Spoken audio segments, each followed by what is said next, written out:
কেউ একজন বলছে যে নড়তে চলতে পারে না, বেঁকিয়ে হাঁটে।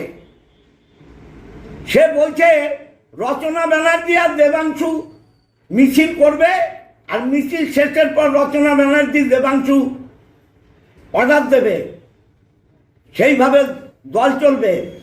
তাহলে আমরা সব বানের জলে ভেসে এসছি। আর রচনার কথায় ৭৪ জন এমএলএ বাদ হয়েছে, তাদের কারো বিশ্বাস নেই, মানুষের আস্থা নেই, ভালোবাসা নেই। ও ৭৪ জন রানিং এমএলএ যারা আগামী ৭ই মে পর্যন্ত থাকবে, তাদের অপমান করেছে। রচনাকে এই অধিকার কে দিয়েছে? অধিকার কে দিয়েছে? দলে যা কিছু বলবে মমতা ব্যানার্জি, অভিষেক ব্যানার্জি, কে রচনা? 3 দিনকার যোগী, সে দল শেখাবে? আমরা সিপিএম এর বিরুদ্ধে লড়াই করেছি, আমরা বিজেপির বিরুদ্ধে লড়াই করেছি, ও দল শেখাচ্ছে। অতএব আজকে যা ঘটছে এটা ভালো ঘটছে না। ও চায় না দেবাংশু জিতুক, রচনা নিজে চায় না দেবাংশু জিতুক। বারবার মমতা ব্যানার্জি, অভিষেক ব্যানার্জি বলছেন সবাইকে নিয়ে চলো। ও সবাইকে নিয়ে চলার মানসিকতা নেই।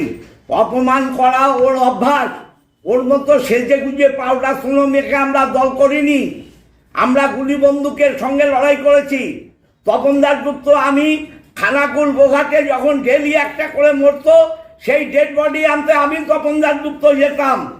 তখন ওর বোধহয় জন্মও হয়নি, মায়ের পেটেও আসেনি, মায়ের পেটেও আসেনি। হ্যাঁ, ও শেখাচ্ছে আমাদের বিশ্বাস, আস্থা, ভালোবাসা। ও ঠিক করে দেবে।